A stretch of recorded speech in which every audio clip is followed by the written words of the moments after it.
Puji syukur kita panjatkan kehadiran Tuhan yang Maha Esa. Oleh karena di hari yang penuh anugerah ini, Rabu 10 Agustus 2022, kita bisa berkumpul di sini dalam suasana kekeluargaan dalam acara Lokakarya Kurikulum Merdeka Belajar Kampus Merdeka MBKM Fakultas Ilmu Administrasi Universitas Panji Sakti Singaraja. Hadirin yang berbahagia, untuk mengobarkan semangat nasionalisme, kita nyanyikan lagu Indonesia Raya. Hadirin dimohon berdiri.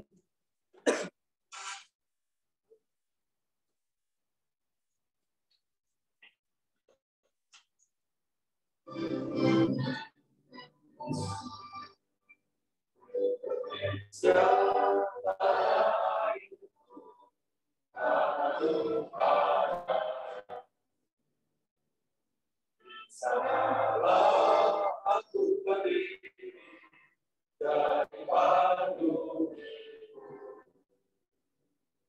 Indonesia bangsa dan tanah aku. Marilah kita bersatu, Indonesia bersatu. Hiduplah tanahku, hiduplah negeriku, bangsaku, rakyatku semuanya. Bangunlah jiwanya, bangunlah badannya, untuk Indonesia Raya. Indonesia Raya, merdeka,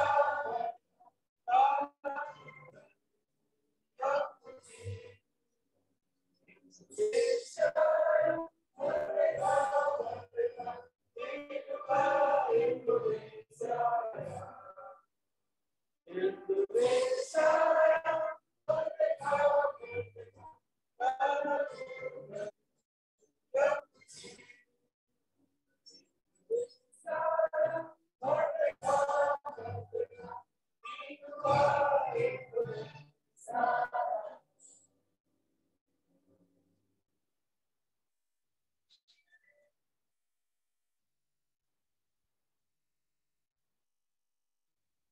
Selanjutnya, marilah kita hening sejenak, berdoa sesuai agama dan kepercayaan masing-masing. Berdoa dimulai.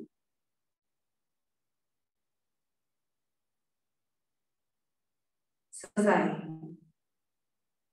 Hadirin disilakan duduk kembali.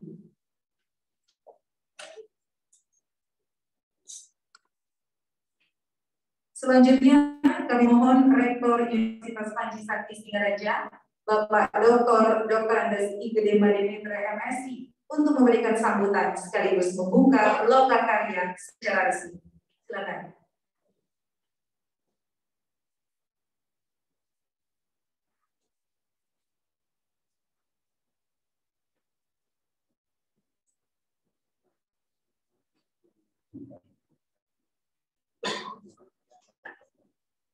Mohon izin membuka masker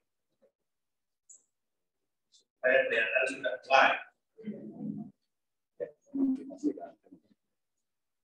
Om Swastiastu, Om Wassalamualaikum, Assalamualaikum warahmatullahi wabarakatuh.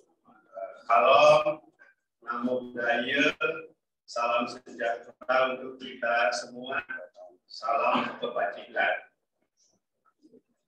Itu sekarang salam yang biasa disampaikan untuk mengingatkan kita semua bahwa kita multikultur, begitu ya Bapak Ibu.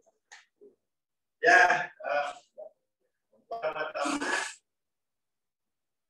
saya sebagai pimpinan universitas ini mengucapkan selamat datang di Universitas Panji Sakti kepada para narasumber yang dalam keseharian juga memegang jabatan di institusi masing-masing. Ada Bapak yang biasa disingkat oleh pejabat yang dulu Pak Kalem. sekarang masih dipakai singkatan itu Bapak Kepala Lembaga Layanan. Kemudian juga Ibu Profesor yang secara institusi membantu kami di sini di waktu kami masih bernama Fakultas Ilmu Sosial dan Ilmu Politik. Juga Bapak Dokter, saya ingat dulu rekan-rekan di FISIP itu setiap ujian negara datang juga datang ke sana berkoordinasi, terutama pada saat masih ujian negara. Beliau dari FISIP Jember termasuk memberikan pemantapan juga datang Pak Dekan, ya memberikan pemantapan dan juga menguji ujian negara. Itu kami masih ingat sampai tahun 92. Dan mudah-mudahan sekarang ini menyambung sejarah kami tetap melakukan pembinaan. Sekali lagi selamat datang dan terima kasih Bapak Ibu sudah datang memenuhi undangan Dekan Fakultas Ilmu Administrasi. Kami informasikan sudah berupa nama fakultasnya dan program studinya sudah menjadi nama yang lengkapnya program studinya Pak ini. Kita Dekan Fakultasnya Fakultas Ilmu Administrasi Publik. Program studinya menjadi administrasi publik sehingga gelar sarjananya sudah menjadi SKP ya sarjana administrasi publik. Seperti itu. Dan juga rekan-rekan pimpinan perguruan tinggi yang diajak bekerja sama selama ini sudah datang dari Tabanan sudah datang. Kemudian juga yang hadir saat ini ada pembantu rektor kami yang tidak lama lagi akan menjadi dekan Fakultas Teknik. Itu sekarang masih pembantu rektor ya. Nanti menjadi dekan Fakultas Teknik dan juga para dekan semua yang ada saat ini serta para peserta dari dosen dari hampir semua program studi yang ada dan tentu saja adik-adik mahasiswa yang bisa hadir pada saat ini. Saya tentu saja menyambut baik prakarsa Dekan Fakultas Ilmu Administrasi menyelenggarakan lokakarya kurikulum Merdeka Belajar Kampus Merdeka. Karena pada dasarnya kurikulum merupakan komponen yang sangat penting dalam proses pembelajaran kurikulum secara umum itu. Karena kurikulum nanti yang akan diacu dan diimplementasikan oleh para dosen dalam pelaksanaan proses belajar mengajar. Meskipun memiliki fungsi penting seperti itu kurikulum, tapi dalam realitasnya kurikulum selalu dalam keadaan terlambat. Itu selalu dalam realitasnya. Kenapa dalam realitasnya kurikulum selalu dalam keadaan terlambat? Karena kurikulum ditetapkan pada suatu waktu tertentu oleh institusi, bisa oleh rektor, oleh ketua sekolah tinggi, oleh direktur akademik, ditetapkan pada suatu waktu tertentu. Tetapi masyarakat terus berubah, informasi berkembang, ilmu pengetahuan berkembang, yang tidak segera bisa diikuti dengan perubahan kurikulum. Karena itulah kurikulum itu selalu dalam keadaan terlambat. Nah, untuk mengatasi hal itu, ada komponen penting dalam proses pembelajaran yang memiliki kemampuan untuk mengikuti perubahan masyarakat, perkembangan informasi, dan perkembangan ilmu pengetahuan, yaitu komponen dosen. dosen itu harus bisa menjadi live kurikulum yang hidup, meskipun dokumennya sudah ditetapkan barangkali 2 tahun lalu, 3 tahun lalu, 4 tahun lalu, 5 tahun lalu, belum diubah. Tapi dosen sebagai live kurikulum bisa mengikuti perkembangan masyarakat, perkembangan informasi, perkembangan ilmu pengetahuan dengan setiap saat, setiap semester melakukan perubahan terhadap rencana pembelajaran semester dari RPS. Karena itu RPS itu jangan dibuat sekali seumur kurikulum itu, atau bahkan seumur hidup RPS itu dibuat sekali, jangan seperti itu. Kalau itu berarti dosen tidak bisa bertindak sebagai live kurikulum yang mengikuti perubahan masyarakat, perkembangan informasi, dan perkembangan ilmu pengetahuan. Nah, kurikulum sekarang, kurikulum Merdeka Belajar, Kampus Merdeka, itu secara filosofis seharusnya bisa mengatasi realitas kurikulum dalam keadaan terlambat. Karena kurikulum Merdeka Belajar, Kampus Merdeka secara filosofis memberikan kebebasan dalam batas tertentu kepada mahasiswa untuk mengambil materi atau mengambil mata kuliah yang diprediksi atau yang akan dipandang bisa menunjang karirnya, bisa menunjang kompetensinya setelah lulus nanti. Tapi saya sengaja memakai dalam batas tertentu. Karena apa? Karena kebebasan mahasiswa itu jika tidak dikontrol, jika tidak dibimbing oleh dosen pembimbing akademik, kebebasan mahasiswa mengambil materi bisa saja terjadi. Kalau ada mata kuliah sulit, mata kuliah yang dipandang sulit, kemudian diganti dengan mata kuliah yang dipandang gampang atas nama Merdeka Belajar, Kampus Merdeka. Terutama jika mata kuliah itu mata kuliah yang memberi dukungan terhadap kompetensi, tetapi berdasarkan pengalaman kakak-kakak kelasnya atau rekan mahasiswa lainnya sering sulit lulus. Nanti atas nama Merdeka Belajar, Kampus Merdeka, bisa mata kuliah itu tidak diambil, padahal menunjang kompetensi, bahkan menjadi inti kompetensi. Mata kuliah itu diganti dengan mata kuliah yang dianggap mudah. Nah, kalau begitu, tujuan kurikulum Merdeka Belajar, Kampus Merdeka itu tidak akan tercapai. Tapi semata-mata mahasiswa menggunakan kebebasan itu untuk mempercepat penyelesaian studi, tetapi tidak memberi kompetensi yang layak. Itu semoga bisa dihindari dalam penyusunan kurikulum Merdeka Belajar, Kampus Merdeka. Nah, kalau dilihat dari perkembangan, barangkali karena Mas Menteri kita berpendidikan di Amerika, di Harvard. Kalau pendidikan di Amerika yang saya tahu, memang sudah sejak lama memberikan kebebasan kepada mahasiswa untuk mengambil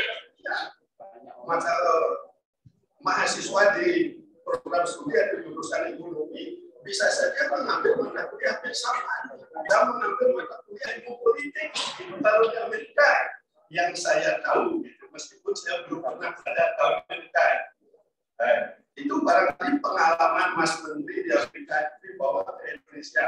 Tapi kalau kita melihat sejarah kurikulum pendidikan kita, saya sebagai mahasiswa S1 di tahun 1980-an sudah merasa mendapat kebebasan dalam batas tertentu juga mengambil mata kuliah di luar jurusan. Tapi dulu agak terbatas karena masih disekat oleh mata kuliah mayor dan mata kuliah minor. Jadi minornya itu juga dibatasi mengambil di jurusan tertentu yang sudah ditunjuk begitu awalnya. Tapi kemudian berkembang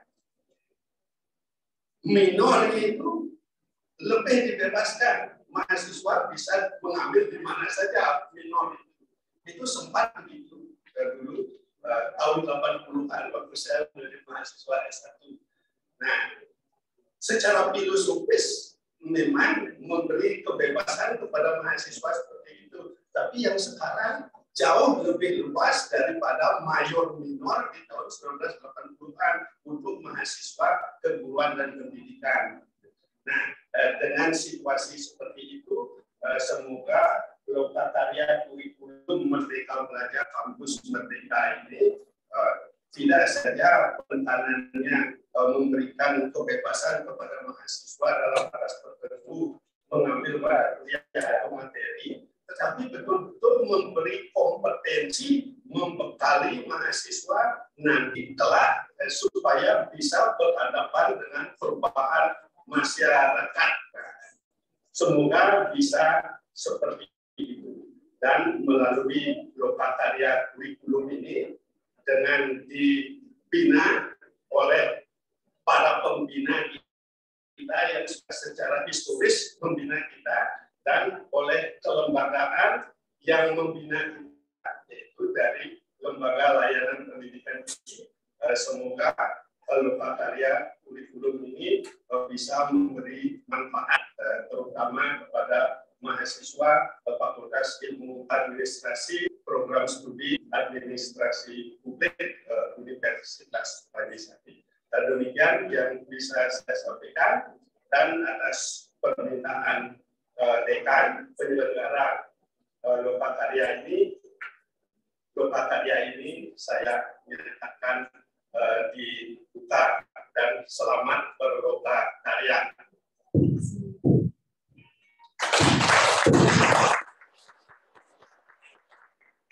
Terima kasih. Om Santi Santi Santi Om.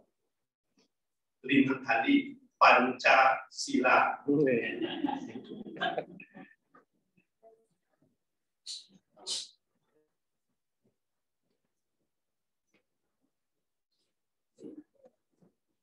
Baik, terima kasih Bapak Rektor untuk sambutannya, dan selanjutnya hadirin untuk mempersingkat waktu. Marilah kita melangkah ke acara inti, yaitu Lokakarya Kurikulum Merdeka Belajar Kampus Merdeka MBKM.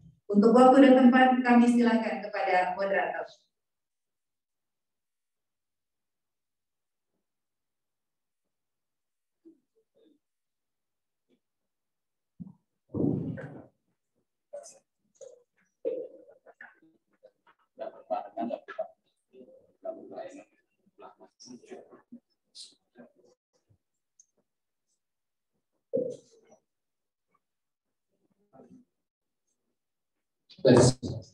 Terima kasih kepada pembawa acara. Silakan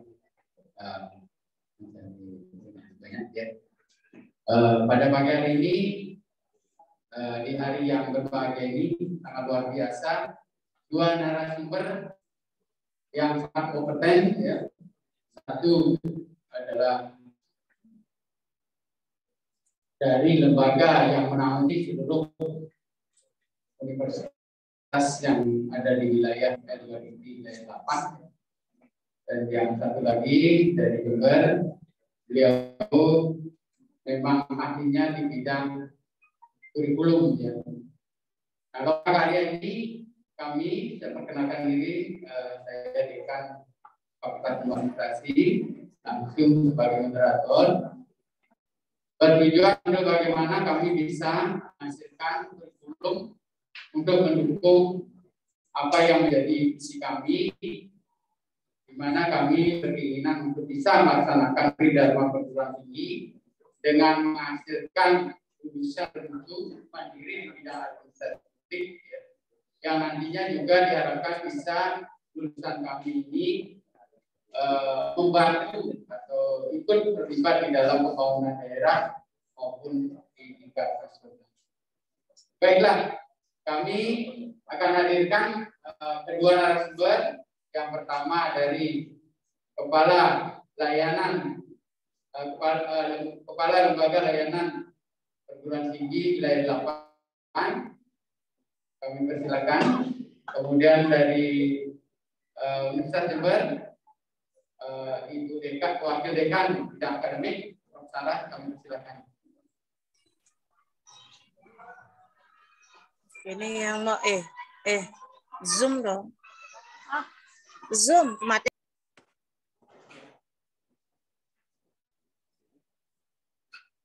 Jadi sebelum lanjut, kami akan perkenalkan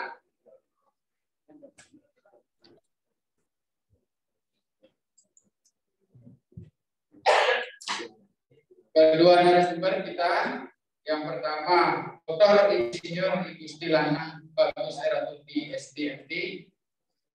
Jadi beliau lahir 19 Mei 1975, masih sangat muda, sudah menduduki jabatan yang luar biasa, tentunya dengan prestasi beliau. Tepuk tangan untuk beliau. Beliau pernah menjabat dekan PDI dan Fakultas Teknik Informatika di Dinas 2 periode, kemudian juga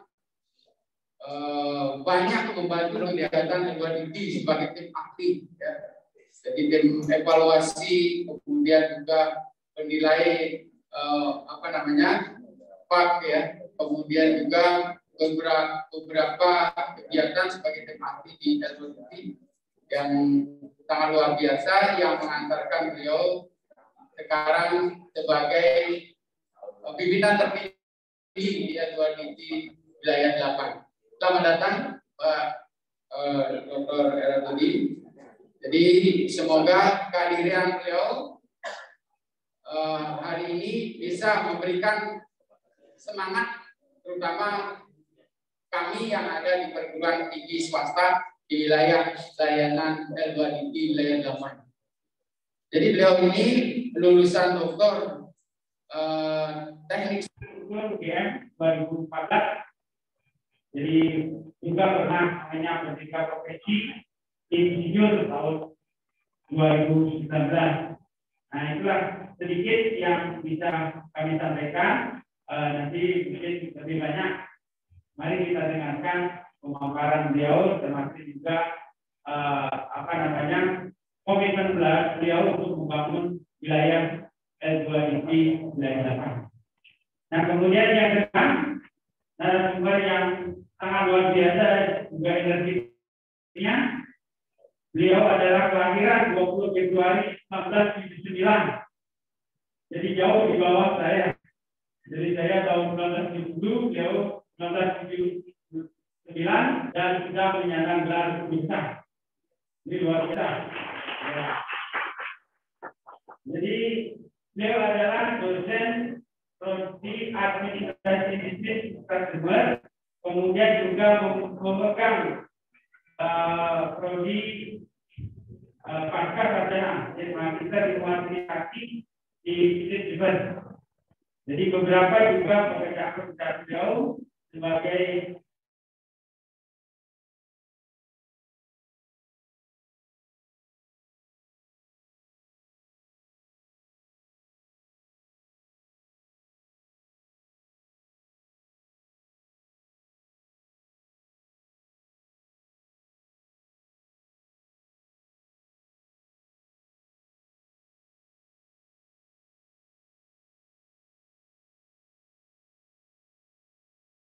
karya kurikulum pada hari ini